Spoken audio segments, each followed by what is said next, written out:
Kaylee Cuoco and Sam Claflin star in the MGM Plus original series, Vanished. When the man Alice loves disappears on a train to the south of France, every romantic memory becomes evidence. Every intimate detail, a potential threat. She thought she knew everything about him, but she may not even know his real name. New episode Sunday on MGM Plus. Finding the truth is a dangerous affair. He's upset because I stopped paying rent in January because the house is ferocious. Ferocious. There's roaches. Oh, it has roaches. I'm like, I didn't know what you said. Oh, it was a new word. I wanted to learn it. This is the plaintiff, Audrey Cedeno. She says she lived in the defendant's house for 4 years, and once she reported him for no heat and a roach and rat infestation, he kicked her out. She's been a good tenant, and the only reason he's evicting her is out of spite. If he wants her out badly enough, he's going to have to pay her to leave so she can move and find another place. She's suing for $3,000, the amount it's going to cost her to vacate.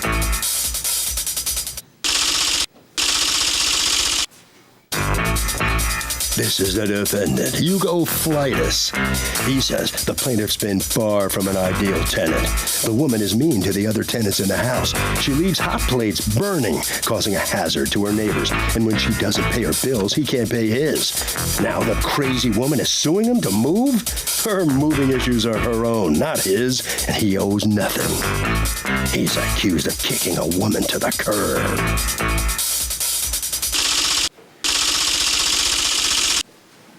All parties, please raise your right hands. What you are about to witness is real. The participants are not actors. They are actual litigants with a case pending in civil court. Both parties have agreed to drop their claims and have their cases settled here before Judge Marilyn Milian in our forum, the People's Court. Be seated, come to order, please. Litigants have been sworn, Your Honor. Thank you, Douglas. Okay, Audrey Cedeno? Yes. You are suing Hugo Flightus, your former landlord, for $3,000 in moving costs. Okay, tell me what's going on. He's upset because I stopped paying rent in January because the house is ferocious. Ferocious. There's roaches. Oh, it has roaches. I'm like, I didn't know what you said. Oh, it was a new word, and I wanted to learn it. Okay. I'm sorry, my mouth's going to dry. No, that's right. The house has roaches. Roaches, rats, no heat, mold in my room, in the bathroom, and dog poo on the floors. Okay, and you haven't paid rent since January? January, because I called the city on him, and the city tipped him off. That's when all this Not tip started. him off. They have to notify him to comply if there's Well, an they issue. must have notified him to tell him. Right. And they told him who it was that called. Yes, he knew it was me, yes. Right. Okay, how did he know it was you? Because he told my daughter, can I use a certain word? Or he called me, he knew it was me, and we talked to me on the phone. He said he knew it was me. Okay. You know, so I'm not gonna deny it. Okay. You know, I did. All right. So, do you have a lease? No lease. Did he give you notice to move? Yes, after I called the city, yes. He gave me a notice, a 30-day notice. Okay. He called me at work asking me to move. Okay. And then I thought about it. That's not right. It's either you want me to move. Then he sends me a letter saying I owe him money for rent. Right. I'm not getting this. All right. What happened? She's been having a hard time paying her rent since November, and I haven't had it. And now that my income is shorter, I can't afford to pay my mortgage without her paying her rent. How long has she lived there? She's been there for about 4 years. Okay, so when she started to not pay rent, it was when?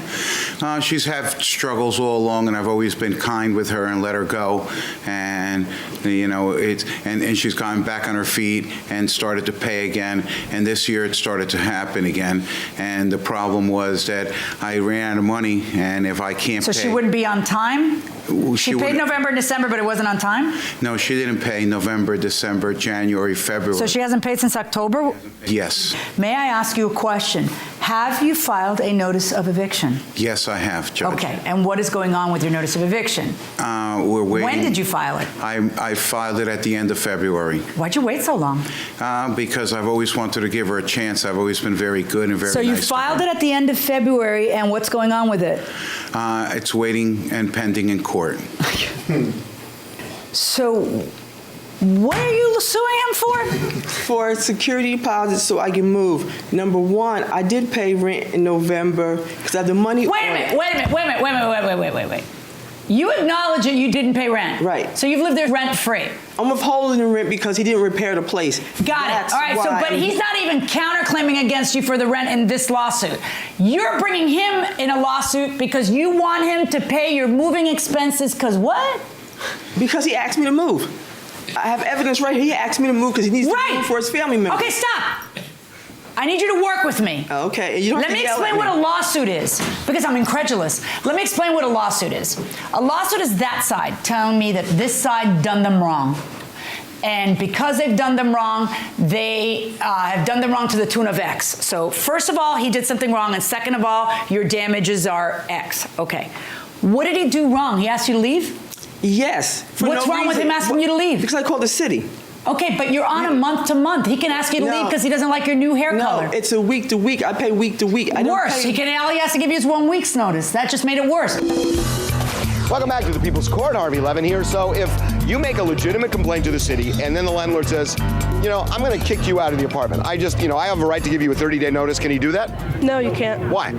Because he can't just do it because he's pissed off. It doesn't make But he is allowed to give you a 30-day notice. Why should it matter whether you complain or not? If he's pissed off, he's pissed off. Because something was wrong with the agreement. I mean, okay, fair point. But you know what? Maybe he just doesn't like you and he's pissed off for that reason. I mean, is he allowed to kick you out if he's just pissed off at you? No, he's still not allowed to do that. He's not allowed to do that. No, he's not. We'll find out going inside the courtroom. Tell me what he did wrong. You know you don't own the place, right? Oh, no, I don't own the place. Right, you're a renter, which means you Yes. have every right that every other renter in your position has. And your right is, and I can't help but notice that you didn't call the city until after you weren't paying your rent, right? After you start saying, well, if you don't pay, you can't stay, then she calls the city in January. But let's put that to the side. It doesn't matter. Let's just say that you paid your rent and then you legitimately made your call, and that's great. All that's fine. Okay. He has a right to give you just 30 days notice, and you got to go because that's what you have. You don't have a lease. You have a month to month. So tell me why he would have to pay you $3,000 for you to move, just because you need it? No, because he's rushing me out. First of all, you don't... Rushing you out? You You've been don't there rush 3 me out. months. What rushing you out? What planet are you living in? First of all, I shouldn't live in them conditions. Them conditions were there for 4 years. You shouldn't live under those conditions. You That's should right. move. And He wants you to move. Yeah. And Right, I'd be so happy move. Why to. don't you move? I will be happy to. But first of You're all... happy to when? number one- After you've extracted how many free months? Well, wait a minute. I'm not the only one who's in that house. All right, there's like 13 other tenants in that house. Okay. All right, it's illegal what he's doing, number one. Great. So All then right? you call the city and he's I going to get did. shut down. I did. Tell me how he has to pay you $3,000. On what authority? all, what premise? Because you need it now to No, move? because I gave security deposit when I first moved. Why don't you in use all there. that money? You're not paying for rent. How much is the rent? $800 a month. Okay, so you should have 1, 2, 3, 4, 5 times. So you got a big little war chest already. Tell me why. I just went back to work. I don't understand you. Why does he have a legal obligation to pay your moving expenses? Hey, he wants me out. He's going to pay to put me out. I don't know how you have lived your life up to this point where you can look me in the eye with that kind of hubris and tell me if he wants me out, he'll have to pay. Has everyone always paid your way in your whole life where if you want me out, then you got to pay me $3,000 to get out? Why? Because your body's there? No. He doesn't have to pay your moving expenses. You got to pay your moving expenses. And apparently some other court is going to decide whether you are making it up or whether you're right about the situation and whether you're entitled to rent abatement or 100% abatement like you've taken because you haven't paid rent in so long. why would I make it up He for? does not I'm fast. I don't even want to get off the bench. I really want to understand your theory. Why would I have a... why does he have to pay you $3,000? Because... That's not right. First of all, you want me out, number one. You make my life Why can't miserable. he want you out? I get to smell Why weed. can't he want you out? Because I called the city on him, number one. So that means he can never want you out? Well, you know something? No, I have want to witness. work I with have you. witness. No, you don't work. Tell You're me- talking loud. Tell me. And I need to bring this down a little bit. Why don't you just say something that makes sense to me, and then I won't be so excited. Tell me how it is that you placing a call to the city means he can never want you out. No, that's not the point. The point is, because first of all, I was going to give the money. I had the money, but he don't collect the money, number one. Some lady in the house collects the money. You're not answering my question. No, but I'm trying to explain to you. That would be the answer to the question, did you try to pay your rent? I'm not asking did. that. No one's asking you that. You don't own the place, so you can't stay. If he doesn't like your style choice, he could give you a 30-day notice. Do you understand what being a month-to-month or a week-to-week tenant means? He could give you a 7-day notice and say you're out. He just has to give you notice, and all you get is what everybody else gets. All the rest of us mere mortals. You know, if we get a 30-day notice, we got to be out in 30 days. Why are you special? Why does someone have to pay your $3,000 for you to get into a nice new spot? Well, I didn't say I was special, number one.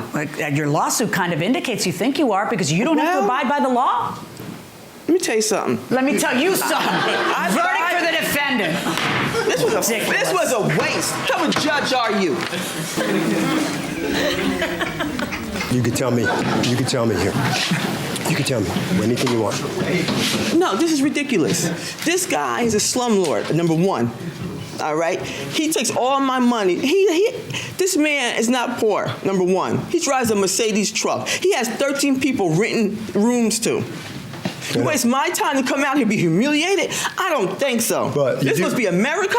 No, this is right. This is wrong. You know, you do realize that the law is not on your side, though. Well, he doesn't owe you the money to move. He doesn't owe you according to the law.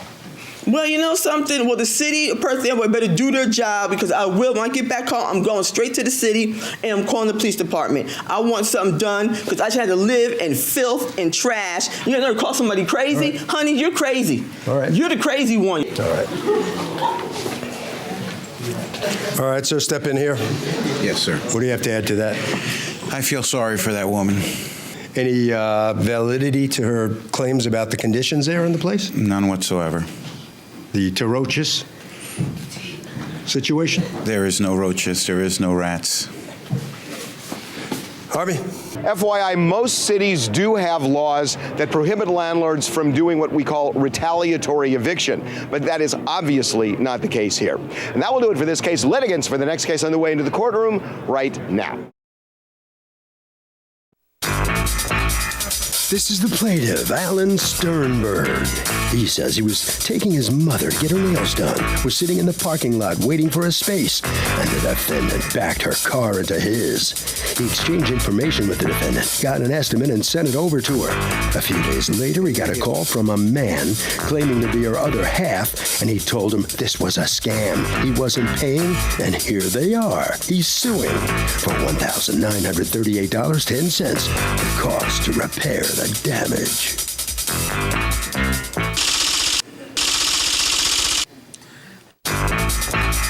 This is the defendant, Sophia Pasierski. She says she was backing out of a spot, looked both ways, and then heard a small thud. The plaintiff snuck in behind her, didn't see she was pulling out, and she rolled into him at 1 mile an hour. The guy immediately jumped out of his old scratched-up car. They exchanged info, and then she got a bill for almost $2,000. Is this guy crazy? His old car isn't even worth that much. It's clear to her that he thinks she's rich because she drives a Lexus and is just trying to take advantage of her by submitting this bloated bill. She is accused of a backup crack-up.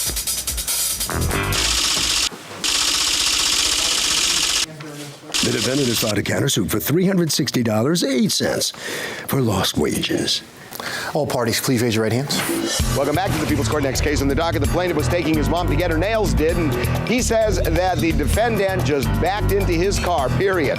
But the defendant says the plaintiff snuck in behind her, and the impact occurred when she was going 1 mile an hour.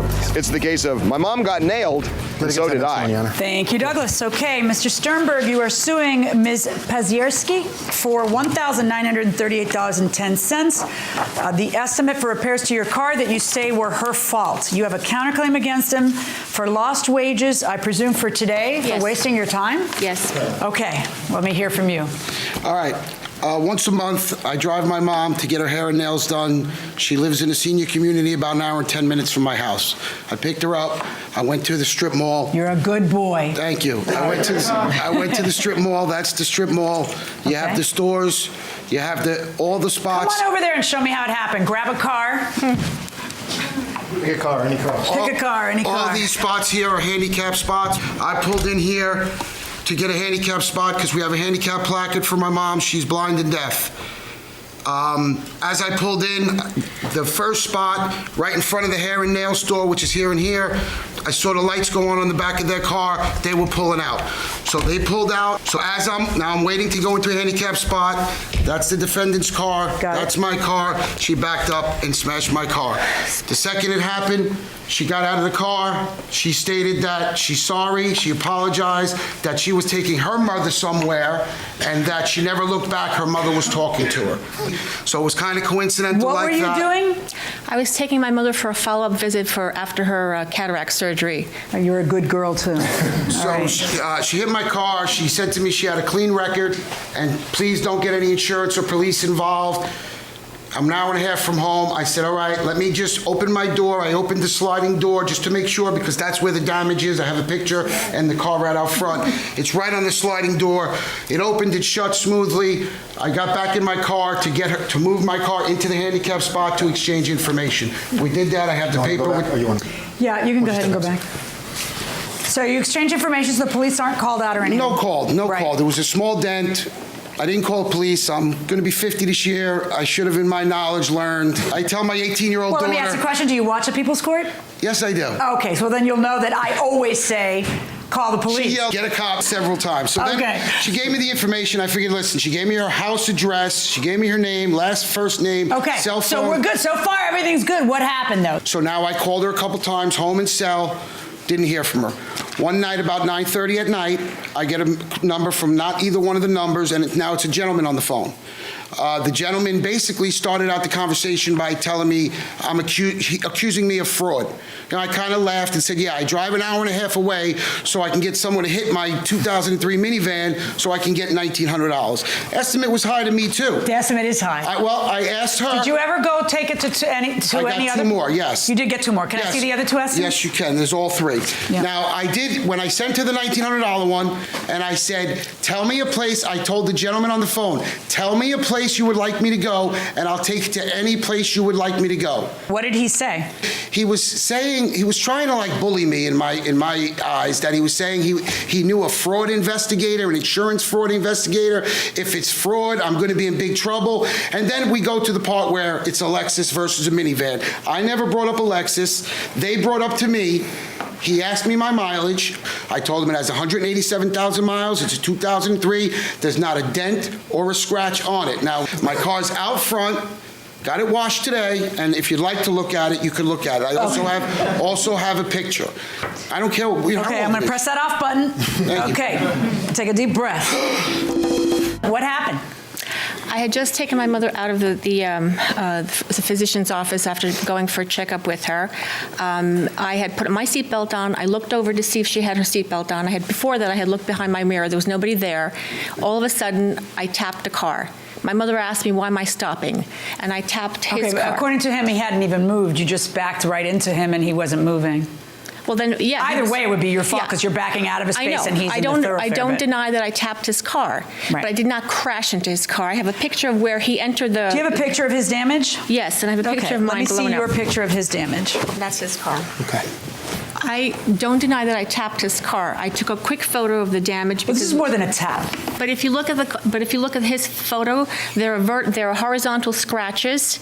Okay, there's an L-shaped dent in there, and my car would have had some damage, even a paint chip off or something, if I had done all of that damage. My contention is that damage was pre-existing. I happened to coincidentally tap him. That is your contention. Yes. That you just happened to have hit him in the one spot where he just happens to have the damage. I didn't do all of that damage. And it's just a total coincidence, and that must have been there before. And your evidence to support such an accusation would be what? Those photos. How do your... What... College of Accident Reconstruction. What courses have you taken that would qualify you to look at the dent and say such a thing? Because it's a pretty bold thing that you're stating. But look at the side door where the scratches are. I'm on looking top, at the side on the door. bottom. And what is it you wish for me to conclude by looking at that? That I didn't do all of that damage, $2,000 worth of damage. How do you figure that you didn't? Do you have is there another scratch anywhere on this van? Because he's inviting me to go outside. Should I actually do that? I think you should. You think I should? Mm-hmm. Let's do it. Let's do it. Court's in recess. All right. So her defense is that he just kind of snuck up on me as I was backing up. Is that a defense? No, it's not. Why? It's unacceptable. This doesn't feel right. What do you think? I don't think it's right because you need to look around and see that it's safe before you do back up. And go slow enough. And go slow enough, yes. Right. Okay, going inside the card room. Okay. Thanks, guys. Have a seat. Nice van, right? Well, you know, it's a 2003. Did a meteor hit the top of your van? No, I put one of those big luggage turtles on there.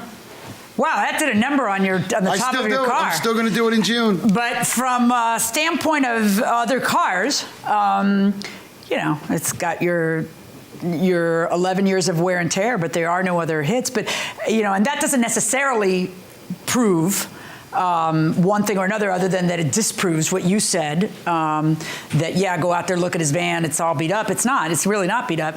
It's got this, and this still hasn't been fixed. It's still there, so I got to see it head on. There is absolutely nothing about this that is inconsistent with the accident that you guys have described. It's just that you have some preconceived ideas about how it should look based on zero facts. Now, who's the guy who he says was a bully? Was that you? Come on up. And his relationship to you? My fiance. Okay. Can I say one So, more? no, you may not. All right. So tell me about the discussions you had with him. Well, I saw the assembly for the right door, $850 part itself, and that was also salvage part, not the brand new part. I was kind of shocked that if she was just pulling out of the driveway, how fast could it be the impact that it could cause the damage of $850 part needs to be? Can I ask you a question? Sure. All these theories you have when you don't feel like paying, none of them occurred to her on the scene. On the scene, it's, I'm sorry, let's just handle this between We us. are not, Your Honor. Why is it that if you think you didn't cause that damage, you don't call the police? Because I thought it was, I know I tapped him. I thought it was just a You dent. have eyeballs. You saw what you did. I know, but it was also raining, and I tapped him. I was standing out in the rain. Hold on a second. You didn't see it that time. No, I didn't see it. Oh, you didn't see it? No. Would you blindfold yourself when you got out of the car? Don't Okay. say anything. Tell me about it. I took a picture of the car. I wanted to get back in because it was raining. It was only after I got his estimate that I took the picture on my cell phone, and I looked at it, and I said, oh, my God, I didn't do this. We didn't see this, Your Honor. This is why, if you are the innocent party in a car accident, you immediately call the police. What was your mother telling you to do? Call the police. Call the police. 12 times. How many times do we have to go through this kind of thing before you realize you should always listen to your mother? You know, nice guys finish last. Now, you have a counterclaim against him, because this is priceless, for $360 for lost wages? Right. I took a day off from work to attend this thing today. He agreed. Right. I have a word of advice for you. Try not to hit people in parking lots, and then you won't have to take a day off from work to address If I felt I did that damage, then I What would have damage gone. do you think you did, sweetheart? I You don't know hit how much a I car. You know you hit a car. You apologize for hitting the car. You just say that coincidentally that car had damage in the spot you hit it. I didn't know it had that extensive damage until I looked at the picture of Then on my tough cell for you. phone. Then tough for you, because you don't have, it's insulting. It is insulting. And that's why I'm angry, because you hit a car, you know you hit a car, you have an opportunity to look at the car, but your answer is, so we didn't really look at it. And then you can't wait to worm your way out of responsibility afterwards. It's insulting. And it's insulting because you don't just say, oh, that damage shouldn't cost that much. You have the audacity to call him a fraud. That's the part that is really unnerving. He must have had that damage and he's trying to pin it on us. No, you know what?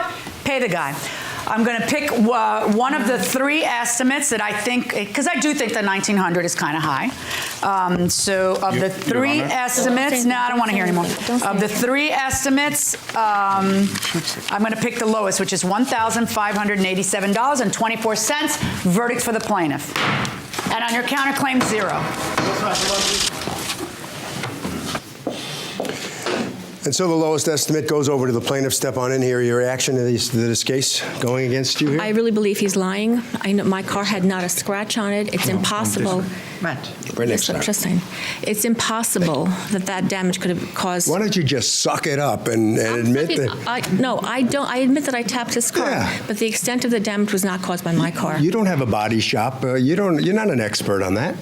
Yeah. He has 190,000 miles on the car.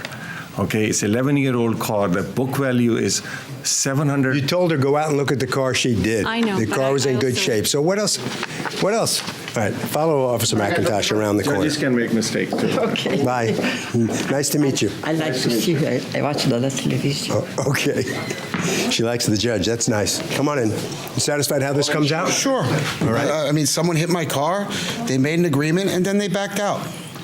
What about you? You didn't get to say anything during the case. You got anything to add now? Yeah, I kept telling him, and telling him, get a police report. Call the And he said, police. Call the police. The lady is honest, and she'll take Tell him care to of it. listen to his mom. Tell him. Oh, I've been telling him that. Tell me now. Definitely listen to your mom. All right. I told him. Harvey? Thank you very much. Okay, this is very technical, but try to follow me here. If you are driving and you back into somebody, you're pretty much screwed. That will do it for this case. Litigants for the next case on the way into the courtroom right now. This is the plaintiff, Nofisat Odunsi. She says she went to the defendant's salon to get a hair weave, and they braided her hair so tightly she was in excruciating pain and has bald spots because her hair fell out. Now, she has to go to a hair specialist for 6 months to repair the damage the defendant caused. So she's suing him for the $1,500 it's going to cost her to fix his problem.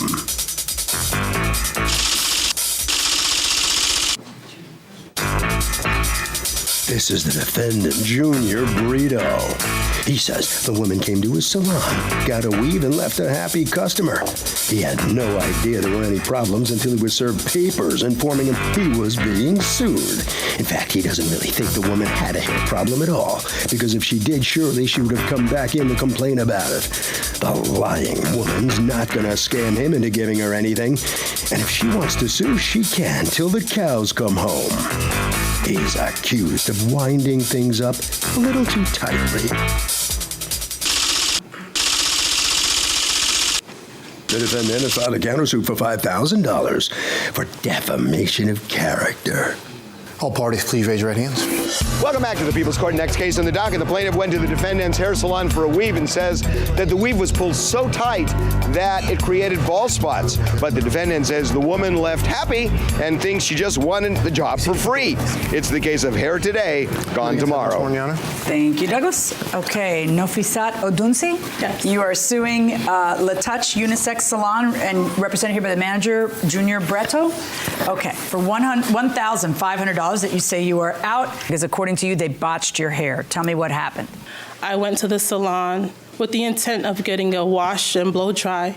And when I spoke to his salon, the person who did my hair, his name was Paris, he told me that it would be better that I not get a blow dry because it would be too strenuous on my hair because my textures had changed. So he suggested that my hair needed to have some type of rest from getting it blow dried a lot. So I asked him what would he suggest, and he said a weave. So I told him I had never really gotten a weave done before, but he assured me that he had been doing hair since he was 10 years old. And Where is Paris here? No, Where is he don't work no more for us. How come? Well, we have a few issues with hands, so. What kind of issues? It's type of, he got like anger management stuff. Anger management issues? Yeah. So he don't work no more with us. Okay, go ahead. So, he was really nice and, personable. So I told him I don't know anything about weaves. I've never got it done. So he's like, oh, don't worry. I'll take you to the stores. I'll, show you the different types of hair and what will be good for you. So he took me to the store. He chose out the hair that he felt would go with, I guess, my color. I bought the hair. We went back to the salon. He, washes it, braids it. And I'm telling him while he's braiding it, it's really too tight. But he's telling me it has to be this tight because if it isn't, the weave won't stay in. I guess it'll get loose and fall out or whatever. So I'm saying, okay. So he finishes. I was there a total of 8 hours. And when he finally finished, it looked great. I had no complaints. It looked good. Did it hurt?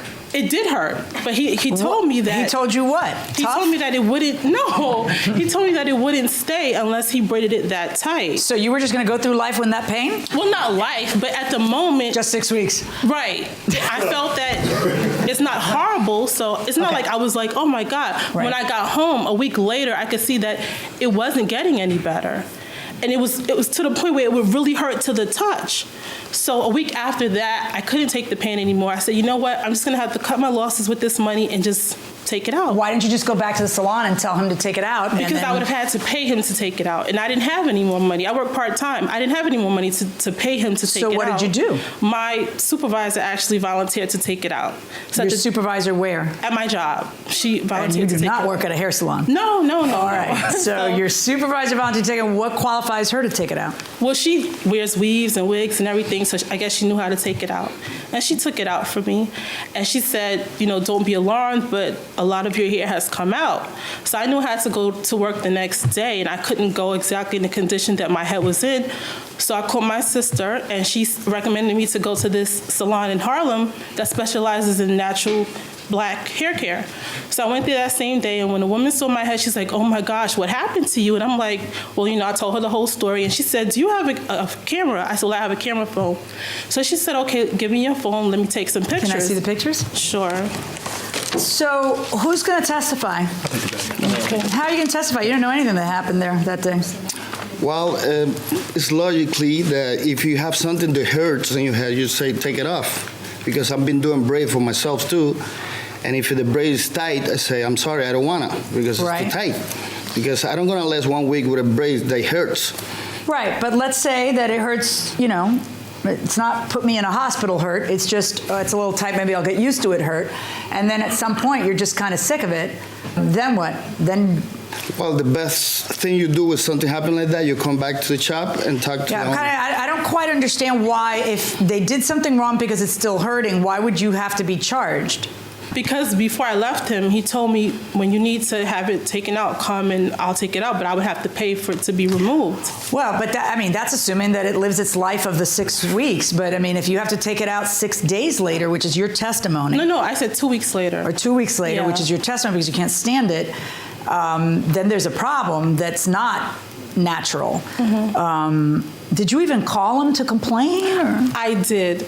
And I spoke to one of his other stylists, and I told her what happened. And that was after, once you decided to sue, you mean? No, I didn't even want to sue. Before you pulled the braids out, before you had your supervisor pull them out. No, I didn't call before I took. You never called them to try. I called after that. So, how much did you pay for this hair? The actual weave was $220 for his labor. Can I say something? Yeah. Actually, we charge you $140. He charged me $220. I don't know why. He charged me $220. Our weave is $140. Do you have the proof of what you paid? He never gave me a receipt, but he charged me $220, and I gave it to him cash. He could have did extra service to her. Did he relax your hair or anything? No. I'm sorry. Who is she? She's the stylist. She is a stylist at your salon. Come on up. Hi, my name is Veronica, and I am the head stylist of La Touch Salons. Okay. With the weaving process, when it's installed, it is kind of tight, but if it was too tight for her, she should have came back the next day. Now, he could have did extra service to her. Did he put a full weave in? I bought the hair, and he braided my hair and sewed in the weave, and that was it. There was nothing extra. Right. Well, he pocketed the money because the weave is only $140. Yeah. Well, maybe he did. And then the rest of the money is what you spent on the actual hair. Yeah. What happens with this hair? Like when you take it out, can you reuse it or no? If it's a good quality, yes, the hair. Where's the hair? I don't have it here. What'd you do with it? I put it in a bag and just tied it up. But you still have it? Yeah. All right, so the person who took your weave out is not here to testify? No, she's at work. Do you have an affidavit from her? No, but I do have one from my regular hairstylist. Okay. Okay, what are these pictures? Those are pictures from before, so you can see what my hair looked like before. And then the ones of the scalper after it was taken out. Okay, this is a really close up. which is kind of blurry. But Yeah, I can it was see that taken there's with some my cell redness phone. there. Yeah, it was bleeding. And then what's this? That's my scalp, which was a little open sore. Talk to me. Tell me what you want to say. It's very hard for you to defend this case. You don't have the person who worked there. He has nothing to say because he's not here. You didn't bring him. But the thing is that the first thing you do when something wrong you hear, you call the owner and let it know. If you're in pain, of course, you're going to come back and say, take it off. Otherwise, you can call the owner and say, I'm sorry, and I will refund the money or whatever, you know? Right. I have no problem to give it back the money if she was complaining about that. Let me ask you a question. Why was Paris let go? Oh, Paris was let go for late coming and doing and coming as he pleased. All right. And if her weave was... Did you have complaints from the customers about Paris's work? A couple of them, yes. A couple. Did you ever have anybody who talked about like too tight a weave? This is the first time I'm hearing about this. Right. But if it was too tight, she should have came back the next day and let someone else take it out, and she wouldn't have got charged. No. I don't know why would Paris tell her that she would get charged to take out the hair. I think that's what he's talking about. Like, do you get charged at the end of the 6 weeks to take it out? No. If we install it, no, you don't get charged. Oh. If someone else installs it, that's when you get charged for us to take it out. He told me that I would be charged for taking it out because that was one of the questions But I no asked matter him. what, if there's a problem with it, you're not going to get I just don't understand But why you that's never... why I called, and no one ever answered that phone. I mean, never. No one ever answered that phone. Did you go by? No, I did not. How far was it from you? From my house? Yeah. About 45 minutes. My thing is, if she had a problem with the weave, why didn't you come in and let someone else take it out? Because you're 45 minutes away and nobody would answer the phone is her answer. Are you interested in seeing what my hair looks like now? Because all the damage, it looks good from here, but you're not close to me. Looks deceiving, yeah. It's come on all underneath. So, can a weave be pulled so tight that it could create bald spots? Yeah, it's actually possible with any like cornrows or braids. If it's cut too tightly, it can really pull off like weaker hair and give you actual small bald spots. So it's the weaker, but the strong hair stays. Sometimes, but after a while, it can really actually weaken stronger hair as well. Interesting. You agree with that? I do agree with that. It happened to Naomi Campbell, if I believe so. You know what? You're right. She's right. Going inside the courtroom. This is the back. You can see there's like no hair back here. All of this is broken off. All of this is broken off. The sides completely broken off. My hair was never like this. There's like almost nothing here. And these sides as well because he braided it so tight. So I always have to wear my hair down. And is that where the weave was? Yeah. He braided it. Here, honey, you can't be on national television like that. Somebody help her. Go back there and get your sister help her, for the love of God. If that would have been me, I always do braids. It's supposed to pull your hair to make it grow, not to destroy the hair. Pull your hair to make it grow. Your hair is going to grow at the rate it's going to grow. You can't pull your hair to make it grow. You put the weave because you want it to look fuller. Exactly. If the weave ends up like, see, here's where the problem lies in your hair. I don't want to hear from anybody else. Here's where the problem lies in your lawsuit about, hey, look how they damaged my hair. It hurt too much, and then you had somebody who's not a professional take them out. And I don't know how that person took them out. I mean, how many ways are there to take out a weave? Well, you get a little scissors and you cut the thread off the track and it comes off the person's head. And it shouldn't damage the hair underneath if you're doing it right. Do you ever pull it off? No, you cannot pull it off because you'll pull the hair out and cause bald spots and the redness and things like that. Yeah, here's what I'm gonna do. I don't think you're a liar at all. Okay, so don't get me wrong. I'm gonna order them to pay you the $220. I believe if you say you paid $220, that you paid $220. All right, but as far as the other $1,000-something that you're suing for, I don't think that the proof that you've brought me is sufficient. First of all, the hair and all that you still have, and if it's quality hair, you can use it again. And if it isn't, then you weren't going to use it again. And second of all, you had someone who's not a professional take it out, and you have nothing from them about how they took it out. I don't know if the way they took it out is what caused your hair damage. You know, what you should have done is gone back to the salon. And if they dared to charge you, then you come to court and you sue for what they charge you to take it out. But I don't see how somebody 2 weeks later is going to charge you to take the weave out. I just don't see how they would get away with it. I find it interesting that Paris is pocketing the excess money from them, but I also think that you should have your price list out for customers to see. We haven't. I don't understand why she would pay him $220. As you walk in the door, Yeah. the price list is right as you greet the door. Right. It's right there, so you can't miss it. Right. You got to really, that's food for thought for everybody else when you're walking into a salon to take a look at the posted prices, you know? Especially because how does that work? Because he just pays rent to you? Or no, he's an employee? No, he used to be an employee. He used to be an employee? Yeah. Wow. Then he's really pocketing the money. Okay, here's what I'm going to do. I'm going to order you folks to return the $220, which kind of sounds like what you were saying you would have done if anybody had reached out to you. Okay. I'm going to order what you paid Paris to be returned to you, $220, verdict for the plaintiff. Good luck, everybody.